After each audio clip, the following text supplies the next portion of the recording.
Assalamualaikum warahmatullahi wabarakatuh. Alhamdulillahirabbil alamin. Allahumma shalli ala sayyidina Muhammadin wa alihi washabihi wasallim.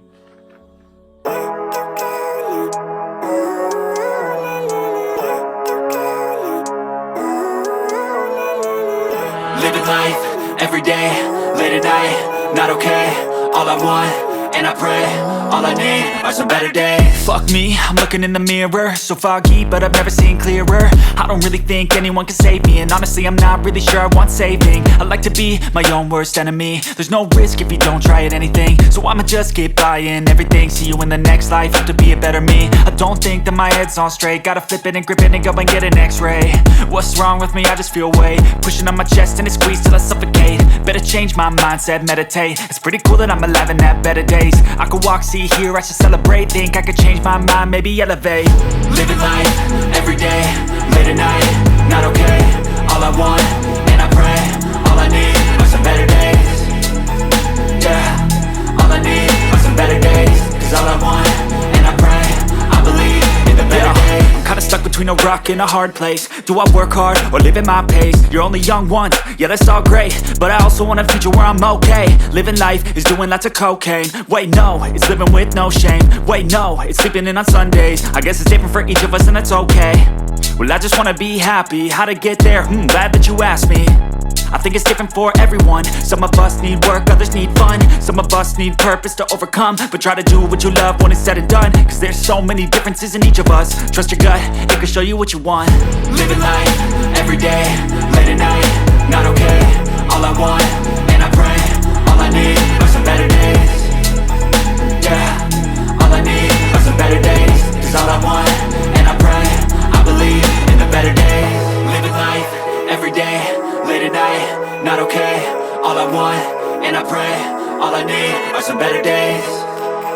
Yeah, all I need are some better days. Cause all I want, and I pray, I believe in the better days. Ada yang menjalankan kewajiban ini, maka semuanya berdosa. Nah, sekelompok umat yang pertama adalah mereka harus melaksanakan kewajiban mengajak umat, menyeru umat untuk berbuat kebaikan. Satu kelompok menyeru kepada kebaikan, satu kelompok memerintahkan kepada hal yang ma'ruf, dan satu kelompok umat yang harus mencegah perbuatan mungkar. Maka kelompok-kelompok inilah yang akan mendapatkan kebahagiaan. Nah, berarti umat ini terbagi ke dalam 3 kelompok. Yang pertama, kelompok yang mengajak kebaikan. Yang kedua, kelompok yang memerintahkan kepada hal yang ma'ruf. Dan yang ketiga, kelompok orang yang mencegah dari perbuatan keji dan mungkar. Kelompok pertama adalah orang yang mengajak, orang yang menyeru kepada kebaikan. Khair dan ma'ruf ini sebetulnya maknanya sama. Khair adalah kebaikan, ma'ruf pun kebaikan. Hanya kalau khair di sini lebih kepada hal yang sudah menjadi kewajiban, sudah jelas dasar hukumnya. Contoh yang masuk dalam hal khair dalam ayat ini adalah sholat, zakat, puasa, naik haji, sedekah, dan seterusnya. Ini semua perbuatan yang khair, perbuatan yang baik, dasar hukumnya jelas.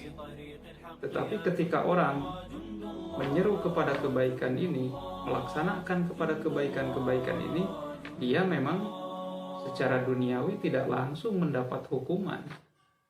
Tetapi hukumannya apabila dia tidak melaksanakan kebaikan ini, maka yakin hukumannya akan diberikan langsung oleh Allah Subhanahu wa Ta'ala. Seperti kita tidak menjalankan sholat. Di dunia siapa yang menghukum orang yang tidak sholat? Tetapi ketika dia meninggalkan sholat, maka balasannya langsung oleh Allah Subhanahu wa Ta'ala. Apakah dalam bentuk kesulitan dalam kehidupannya, ataupun nanti akan disiksa di alam barzah sampai hari pembalasan.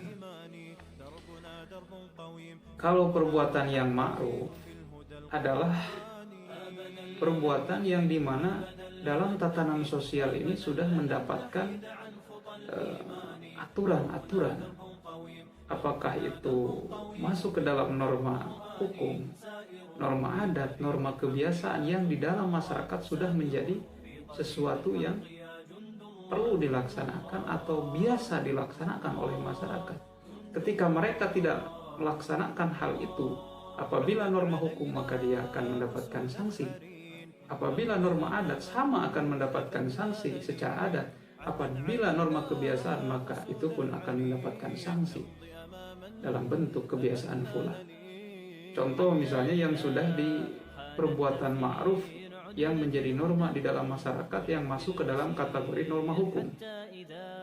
Umpamanya orang mencuri. Betul, dalam agama mencuri itu adalah perbuatan yang dilarang. Tetapi selain daripada itu, di masyarakat juga menjadi suatu norma, masuk ke dalam norma hukum. Ketika dia melanggar, ketika dia mencuri, maka dia akan kena sanksi secara hukum. Contoh lain misalnya orang berzina. Karena di masyarakat sudah ada norma adat, kalau orang berzina itu akan mendapatkan sanksi hukum dari masyarakat. Ya, double malahan sanksi hukum, bisa masuk sanksi hukum, bisa masuk sanksi adat karena merupakan sesuatu yang jelek di masyarakat kita. Nah, itu perbuatan ma'ruf. Jadi yang memerintahkan perbuatan untuk melaksanakan perbuatan ma'ruf adalah pemerintah dalam hal ini. Karena kata kalimatnya beda. Kalau yad'una lebih kepada tokoh-tokoh agama. Mereka mengajak kepada kebaikan, menyeru kepada kebaikan, tapi tidak bisa memberikan sanksi. Yuk kita melaksanakan sholat, yuk kita zakat, yuk kita sodako, yuk kita berjuang dalam membela agama. Tetapi ketika orang tidak mau, orang yang mengajak ini tidak bisa memberikan sanksi. Karena memang sanksi hukumnya adalah langsung oleh Allah Subhanahu wa Ta'ala. Beda dengan orang yang diperintahkan untuk melaksanakan ma'ruf. Hal ma'ruf ini bisa langsung diberikan sanksi di dunia. Mana seperti kewajiban pemerintah. Kalau ada orang yang tidak mau melaksanakan hal yang ma'ruf yang diperintahkan oleh pemerintah, maka dia bisa langsung disanksi. Korupsi bisa langsung disanksi, mencuri bisa langsung disanksi, berzina bisa langsung disanksi, obat-obatan terlarang langsung bisa disanksi. Nah, kewajibannya ini adalah kewajiban pemerintah. Berjihad di jalan Allah, mereka tidak mau diajak untuk berjihad di jalan Allah, maka pemerintah bisa menyangsi orang yang tidak mau membangkang diajak untuk berjihad membela agama Allah. Makanya di sini posisi pemerintah sangat vital dalam melaksanakan amar ma'ruf ini. Jangan fungsi ini jadi terbalik-balik. Ketika pemerintah tidak melaksanakan fungsinya, maka otomatis masyarakat bergerak sendiri. Nah, dan ini menjadi salah sebetulnya dalam aturan. Selanjutnya, wayanhauna 'anil munkar, mencegah dari perbuatan mungkar. Nah, ini bisa dilaksanakan oleh tokoh agama sekemampuan mereka. Para ustadz, para kiai bisa mencegah dari perbuatan mungkar, tapi betul tidak bisa memberikan sanksi langsung kepada masyarakat yang melaksanakan perbuatan mungkar. Pemerintahlah di sini yang bisa menjalankan perbuatan itu, bisa mencegah dan sekaligus bisa memberikan sanksi. Nah, ini ayat yang perlu kita pahami secara mendalam.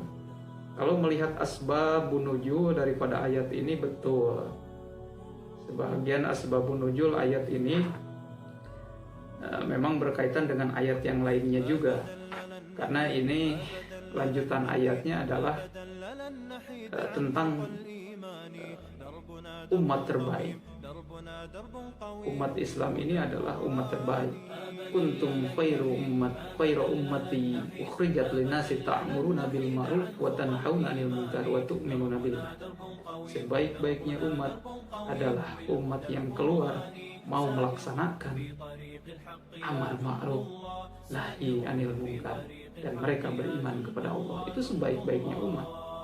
Dalam asbabun nuzul ayat yang tadi, wa takum minkum ummati yad'una ilal khair, dan seterusnya, dikisahkan pada zaman jahiliyah ada dua suku yang hidup berdampingan.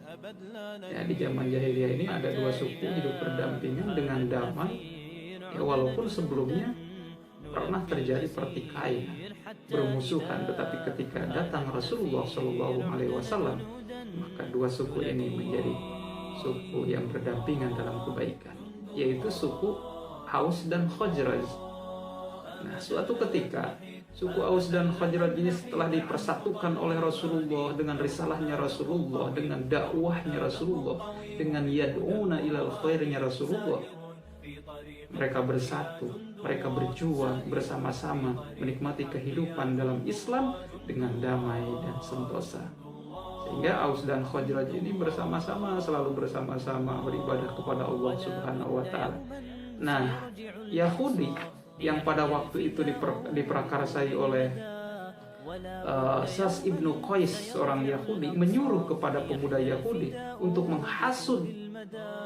menghasut dua suku ini supaya mereka bertengkar kembali, supaya mereka bertikai kembali, supaya mereka bermusuhan kembali dengan datang kepada dua kelompok ini.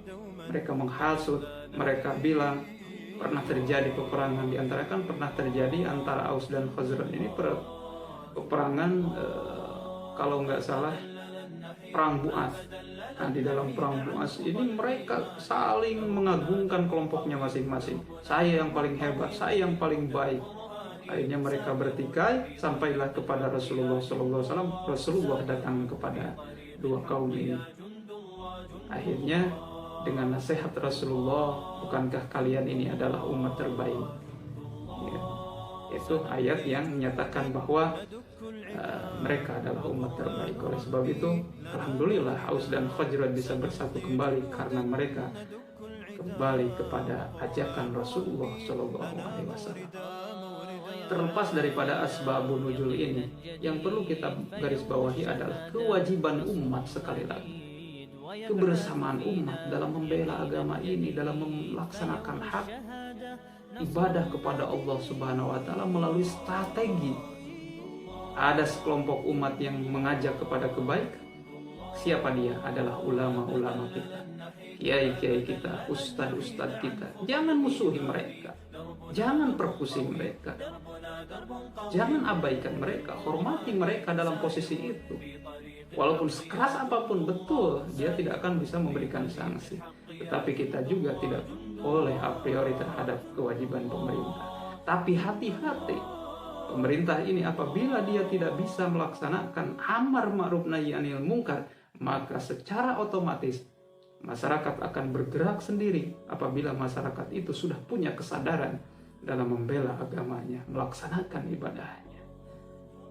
Ya, berarti kita harus ada dari golongan umat kita terbagi menjadi ulama, satu kelompok menjadi ulama untuk yad'una ilal khair, satu kelompok menjadi pemerintah untuk ya'muruna bil ma'ruf wa yanhauna 'anil munkar. Nah, yanhauna 'anil munkar ini lebih dilaksanakan oleh pejabat-pejabat yudikatif, kepolisian, TNI itu yudikatif. Ya, ulamanya ada di yad'una ilal khair, pemerintah ada di ya'muruna bil ma'ruf, dan yudikatifnya TNI Polri ini ada di yanhauna 'anil munkar.